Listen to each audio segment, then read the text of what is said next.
Third-person games are some of the most popular games out there. They give you a good view of the action, and they can be a lot of fun.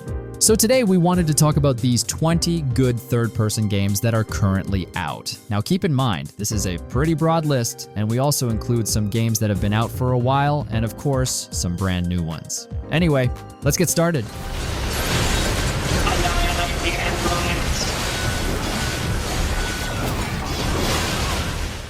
Let's kick off this list with NieR Automata. I don't know, how much do I have to sell you? This is a great third-person RPG hack and slash that sometimes also turns into a side-scrolling hack and slash, or a bullet hell shooter or a third-person shooter sometimes. This one is a little of everything, but that doesn't mean it's not addicting. There's nothing else like it. You're not gonna play a game quite like this one. It switches things up so much it's hard to keep up with, but the surprising part of this beautifully melancholic game is how addictive it is. There's always something else around the corner to keep you going. Something simple as dash, which has a nice build to it, or the sword animations, they just feel so silky smooth. And the fact that you start so slow, where there's a really limited movement options, forces you to reevaluate how you move in the game world, and then the game just throws more at you to force you to move differently. It's got all these little tricks to constantly keep you engaged and has all these secrets and surprises to make discovering stuff in the open world. I guess you'd call it that. It's more like an open area, but it makes NieR Automata just a game where you need to see everything. So there's extra bosses, there's quest lines, there's all these numerous strange obscure secrets. Even though this game is a slow burn and takes a long time to really get rolling, once you get into the rhythm, you'll keep going. I'll Spider-Man find us! I just had to follow the stench. I thought the street above us smelled bad. Next up, let's talk Marvel's Spider-Man. You know, Spider-Man, you swing through the city, that's good stuff. But even if this game took away the web swinging, we'd still think it was great because it's got some of the best third-person combat from a single-player game in a long time. Like, I get it might sound crazy, but you just had to play it to understand. It's not in-depth, it's not super challenging, but it's smooth and low friction. The controls make sense, and you can easily dance around, incapacitating enemies with gadgets and all this other stuff mixed in with traditional attacking and comboing and stuff. It has a similar appeal to the Batman Arkham games, but where those games are a little heavier, Spider-Man's a lot lighter and looser. If Batman is all about methodical beating up, Spider-Man is like eroding enemies with abilities. You can pull a gun out of a guy's hand, shoot them with webbing to stun them, and then stick a web trap to a wall, and then pull them into that web trap and pulls them off the building. It's just zing everywhere, doing everything in all directions at once. It's super simple, but also kind of complicated and giving you all the gadgets and Spider-Man powers right at the start was a move that really paid off. The game is just a lot of fun from the opening moments, and it never stops, it never slows down. If you haven't gotten tired of beating up wave after wave of thugs in the main storyline, there's plenty more weirdo dudes in spandex to crush in the endless number of good old-fashioned beat-em-ups. And it's always pretty fun in the game, even the side activities if you're into that type of thing.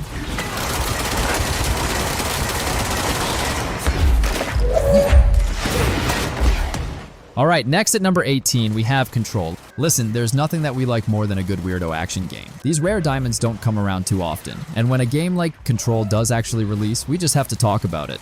The first few hours of Control are fine. It's got some shooting stuff, some enemies, some interesting locations here and there, but it's once you really unlock more of the weirdo powers, that's when this game really starts cooking, where there's something about floating around, ignoring all enemies, and just launching them with debris with your mind while you're barely able to walk around is just so freeing. Control is third-person shooter, I guess you can call it that, but all of the Hitman showcases distractible environments. Every part of the map is littered with little debris and junk and all kinds of visually interesting things so that when you and enemies get into a firefight, you don't have to worry about having no ammo.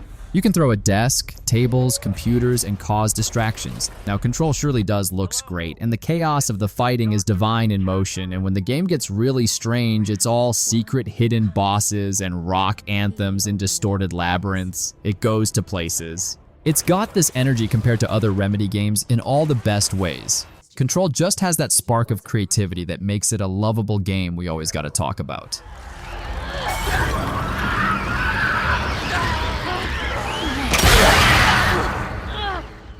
So, moving on to number 17, it's The Last of Us Part 2.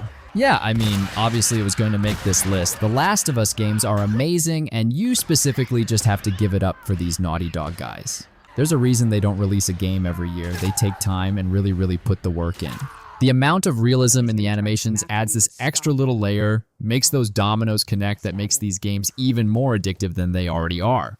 Part 2 takes the skeletal survival stealth action of the original game and somehow, it makes it even better. I don't know. You think Naughty Dog might have perfected this concept originally, but The Last of Us 2 makes everything more visceral, fluid, responsive, and just even more realistic. It just makes the action highly intense. It makes you feel bad, things are dangerous, and they're all risky. You're actually getting in scary shootouts. You're battling in the woods and in the dirt. You also never really feel overpowered in this game, no matter how many guns or tools you have. And that's exactly the appeal of The Last of Us Part 2.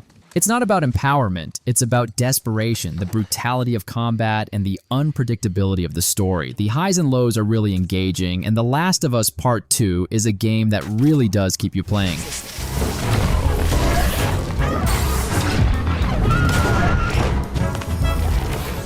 Next on the list, it's Psychonauts 2. Let me just get the cliches out of the way. Third-person platformers, they don't get made as much as they used to be, and especially not like Psychonauts. This game is unique and weirdly engaging at the same time as just really artistically ambitious. Some might say extremely creatively inspired, or really with each brain you invade being more psychedelic than the last, where you have to think outside the box to unlock everything. Every level here is a visual treat, and so packed with secrets and collectibles that it's difficult to resist replaying just to check every corner. It's good stuff. Psychonauts 2 isn't the most engaging platformer ever, but it's also not an easy game either. Some of these levels just go on and on and on, constantly switching domains to become something completely new. The levels in Psychonauts 2 especially, they're just massive, almost open world Python and the Holy Grail type vibes. There's absolutely no real descriptor for this game. It just is what it is, and it has to be experienced.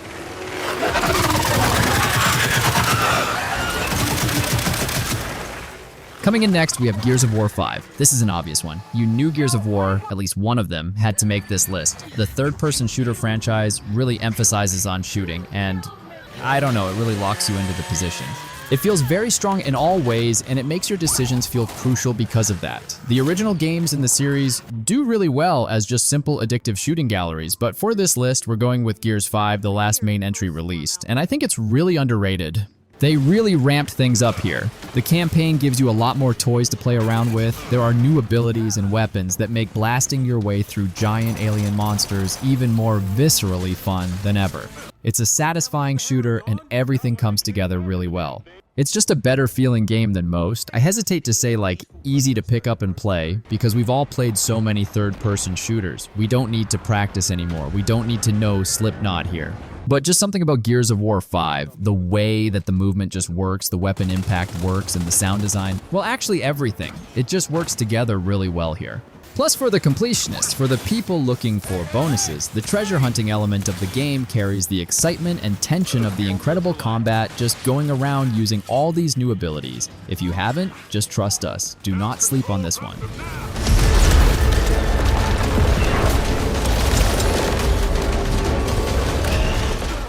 Next at number 14, we have Returnal. Now, if the pace in our games hasn't been frantic enough for you, here we got Returnal, an awesome PS5 exclusive that eventually released on PC. It's not what you'd expect from a third-person action shooter type deal, especially when headlines might just define it as a roguelike or something, And in abstract, it might look like one of those, and the only difference is that it uses guns primarily, and you're looking down on a character sometimes. But this game is a lot more complex than I'd say your average roguelike or third-person shooter. The game world is really weird, the bosses are these incredibly strange, looming Lovecraftian horrors, and the gameplay aesthetics often shift into the realm of survival horror when you're exploring the alien world. Sometimes Returnal's stories are easy-ish modes, but don't let that fool you. The game's pretty hard, and one of the innovators Housemarque's previous games, in the past was bullet hell shooters. Their games were fast, frantic, and full of colorful tracer fire, and Returnal, well, that's really no different. Enemies constantly fill the screen with deadly bullet patterns and attacks that you'll have to slip and dodge through, and it's all procedurally generated, so you'll never be able to predict what's coming, especially the first couple of times around. The soundtrack just pounds in your ears and rarely ever lets up. You're like a rat in a laboratory, blizzards of lasers and fireballs. I don't even know why I'm being so dramatic about it. Just play it. If you haven't, you gotta know.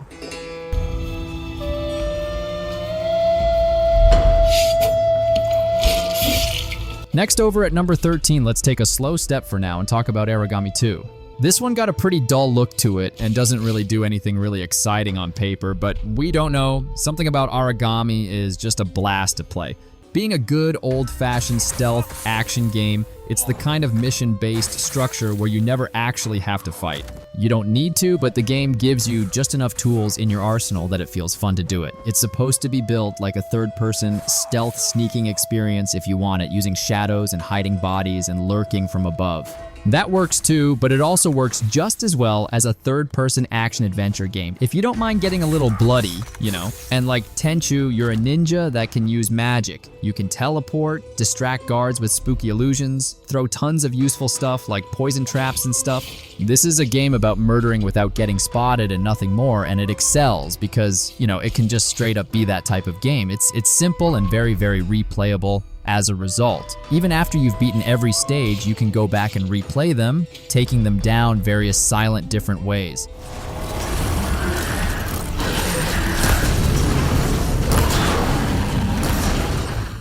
Now at number 12, it's Horizon Forbidden West. Look, love it or hate it, this one is just addictive. Hunting robots with just a bow, loosening their parts just strategically so you can use those parts to craft better stuff to take down even bigger machines. The combat, it can be annoying for some players, especially when you're fighting multiple mechanic monsters who just shoot you with advanced weapons instead of bows and arrows. But it's tough to criticize things like that because, well, they're just awesome. These big, massive enemies that you shoot with various arrows, with various things, lots of fun, lots of chaos. And a lot of the machines hit these satisfying weak points, perk of the big explosions where they cause props to topple off and expose vulnerable circuits to deal even more damage. And the beauty there isn't immediately apparent when you're just playing through the story campaign. It's in the meatier part of the game, the deeper side quests, where you're just going after bigger, stronger, angrier cyber monsters. The ones that are tough puzzles to take down where you have to employ creative uses of all the tools and stuff in your arsenal. Once this game gets more challenging, that's where the real fun starts. That's where the combat and the mysteries and the intrigue and the stuff you can poke around with and find, that's where it really starts cooking, you know?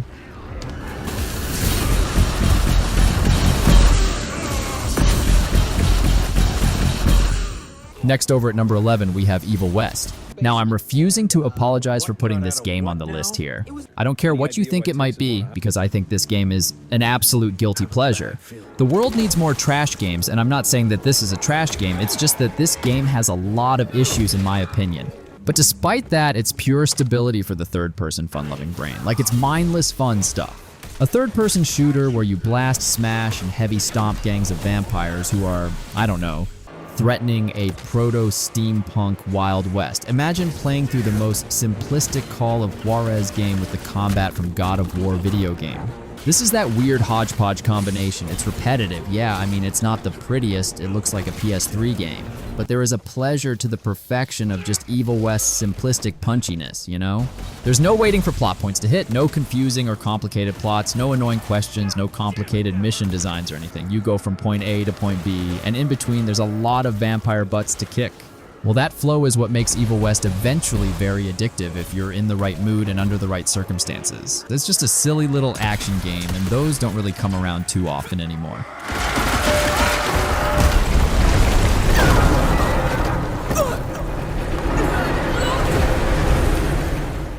Now down at number 10, we have A Plague Tale Requiem. This is an offbeat choice, but really in that third-person zone, you gotta have a Plague Tale game here. It's just an upscaled version, really, of Innocence. The sequel just makes everything better with more varied environments, more complicated puzzles is really the big deal, and more interesting ways to survive these swarms of rats and angry Inquisition soldiers that make up a lot of the game. It's sneaky, peeky, butt-clenching hiding game with a lot of tension. But Requiem, the sequel, I don't know, it sidesteps some of the little annoyances in the first game. You got more ways to deal with guards, and you're not quite so helpless. While the story is still very serious and primarily about Amicia and Hugo, the siblings' journeys through a blood-drenched land, it makes surviving the game together much, much more rewarding for you as the player, you know what I mean? There are just more ways to deal with threats and more threats to deal with here. There are big battles in certain parts of the story that really do a good job of making you feel like you're just fighting tooth and nail to survive through a bunch of miserable circumstances. It's not all pretty, it's not all perfect, it's not always very fast-paced, but there are moments, really thrilling moments, and some really great surprises in this game. It kind of just keeps you going all the way until the end. But of course, a game like this, it's not for everybody, but it worked for us. Like we said, the sequel's one of the better games. If you already played the first one, we recommend that you pick up this game as soon as possible.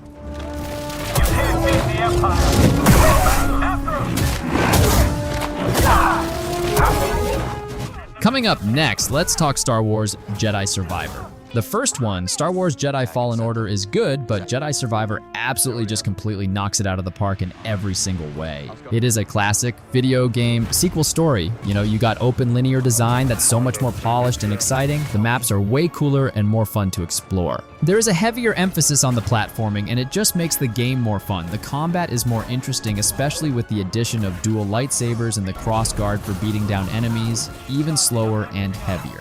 The difficulty settings are way better, and they even fix some of the clunkier elements. If you want to play this game but you're worried it might be too hard, just tune it down. This game gives it all to you, everything you want from Dark Souls, but in a way that's not quite emphasizing pain.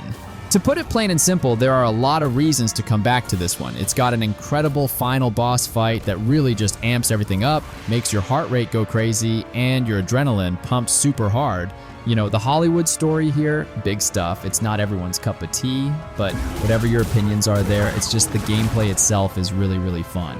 Something about the combat and all that stuff, just everything comes together here. And if you decide to get it now, well, you're in luck because this game is currently on a big discount on Steam.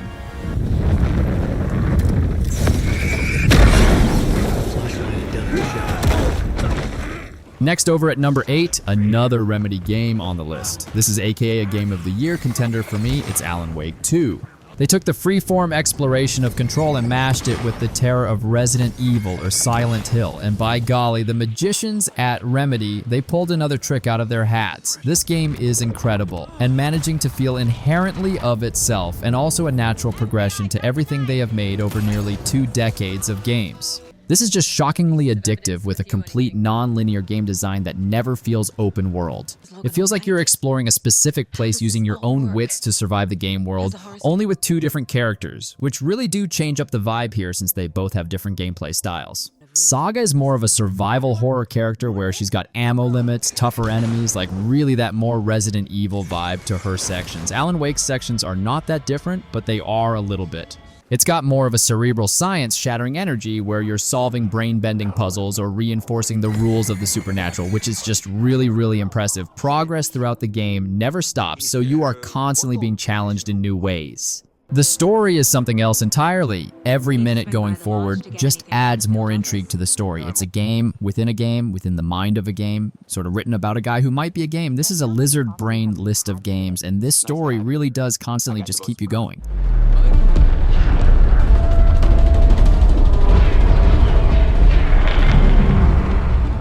Coming in next, we have Split Fiction. Now, if you are just looking for a co-op game that will perfect your life, Split Fiction is the game for you. Hazelight Studios has truly outdone themselves with Split Fiction, a cooperative game that's already setting a new bar for the genre, and possibly contending for Game of the Year. This isn't just a game, it's a vibrant emotional journey centered around 2 writers, the angsty sci-fi enthusiast Mio and the sunny fantasy lover Zoe, who are unexpectedly thrust into a shared virtual reality by the ambitious Raider Publishing. Initially clashing due to their contrasting personalities, they uncover Raider's sinister plot to steal creators' ideas, forcing them to band together and navigate a series of wildly imaginative worlds born from their own minds. These worlds range from cyberpunk ninja action to darkly humorous narratives, each showcasing unique mechanics and breathtaking visuals, and offering a delightful nod to gaming classics like Tony Hawk's Pro Skater and Spyro. Beyond the stunning gameplay, Split Fiction delivers a powerful message about creativity, connection, and the importance of sharing your stories, confronting themes of AI and the value of human expression. The game's strength lies not only in its clever mechanics, but also in the heartwarming bond that develops between Mio and Zoe, exploring their vulnerabilities and revealing a touching sisterhood. It's a funny, heartfelt experience that reminds us that even the most disparate individuals can find strength and joy in shared creation. Split Fiction is a must-play for anyone who loves innovative gameplay and a powerful story.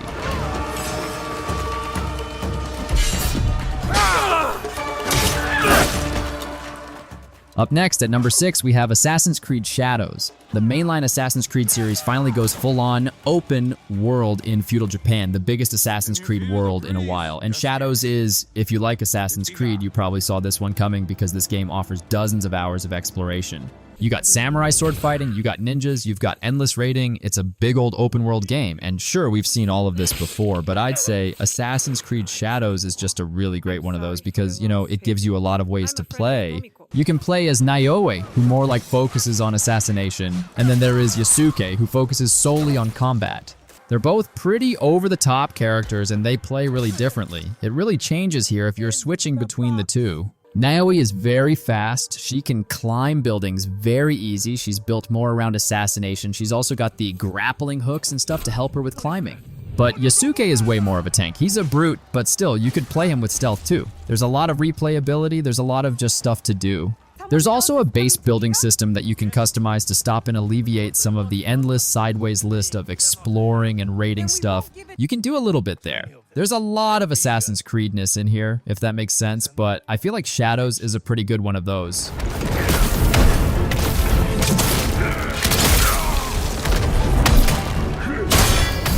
Now down at number 5, you have to play the first Berserker Khazan. This is a game that is very much inspired by the Neo games. You know, without as large of a budget, this one really does a good job of capturing the fundamentals of fun, fast-paced gameplay. It's got a lot of Souls-like elements, and it scratches that itch. But now, all this praise doesn't mean that this is a game for everybody, because this game, well, the bosses are hard.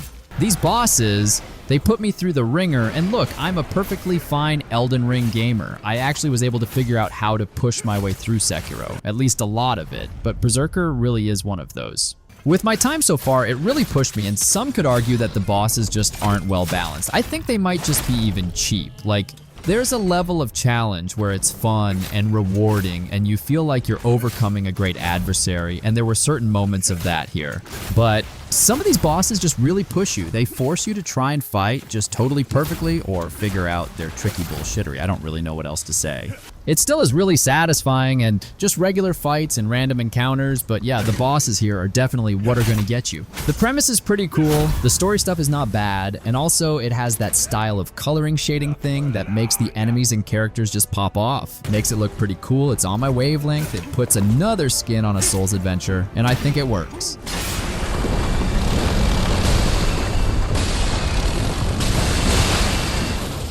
Moving on to number 4, we have Lies of P Overture.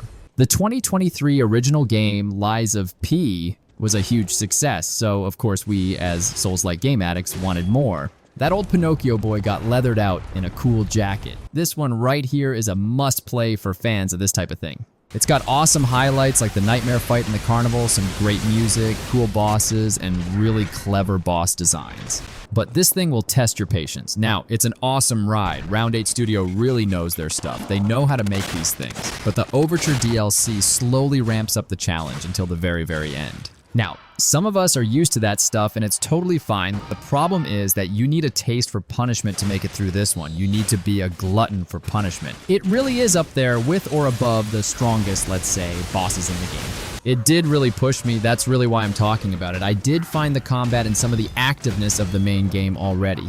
And then this put me through the ringer. Some people would say miserable. I mean, that's all subjective. Some of you hardcore folks in the comments might call it easy, but there is a certain level of accomplishment, of satisfaction with this type of stuff, with overcoming it. And that's why it's kept a lot of us hooked.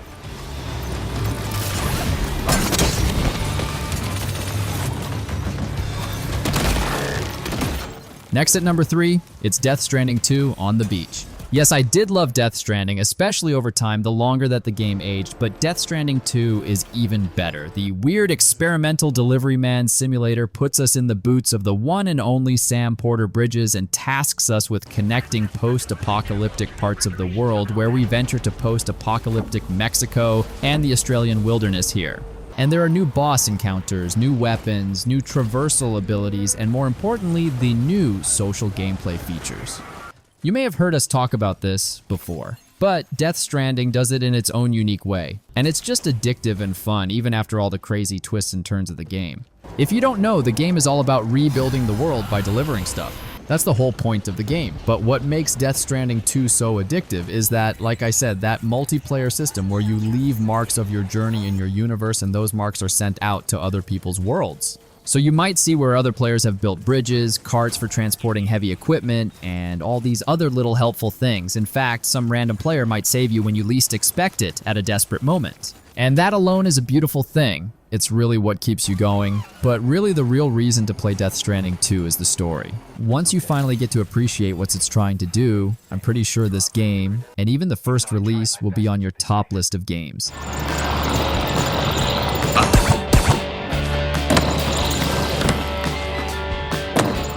Coming at number 2, we have Tony Hawk's Pro Skater 3+4. Yeah, this is the definitive remake of the beloved classic Tony Hawk's games, and the games are reason enough to pick this one up. Like I said, it's modern, it is solid, and tight skateboarding gameplay.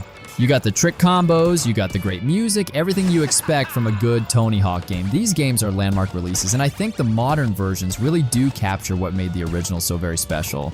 Now, especially for people like me, I'm obsessed with the Creative Park creation tool. This one is better and more streamlined, and this enables the community to get out there, create their own skate parks pretty easily. What this does is, well, super addicting, because if you get this game, you already have several dozens of hours of pre-built levels and pre-built setups. Then you got the multiplayer with other people skating against each other with trick combos and stuff like that, which is fun in and of itself. Battles, free skate options, and then new creative levels. It's a smart design tool though. A small handful of levels already made is impressive, but as the player base gets bigger, more impressive stuff is going to be added, and you're always going to have fun and reasons to jump back into Tony Hawk's Pro Skater 3+4. I know I wish this game would become more popular, but there are so many other amazing games this year, and being a sports game, it's usually overshadowed by other genres. Anyway, check this one out if you're a fan of the good old Tony Hawk's Pro Skater games or just a skateboarding fan in general.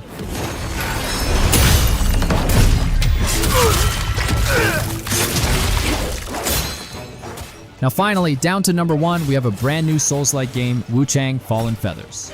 This one literally just hit on PC and other platforms last month. In this game, you play as Wuchang, an amnesiac pirate who also is infected by a mysterious plague that gives her feathers. Everybody is just miserable here. It's got the From Software vibe thing down pat, like all good Souls-like, where the story and premise are mostly told through mysteries, NPC dialogue, and the world around you that you explore. Anyway, let's talk about the combat of this cool game.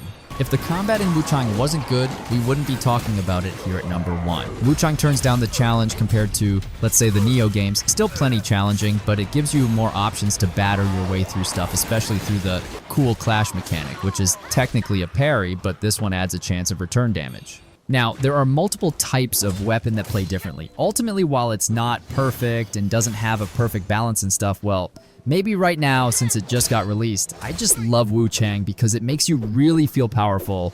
You can beat demons, or demons can beat you. It's up to you to figure it out. This one is a really good challenging game that I think if you enjoyed this kind of action, Wuchang is a must play.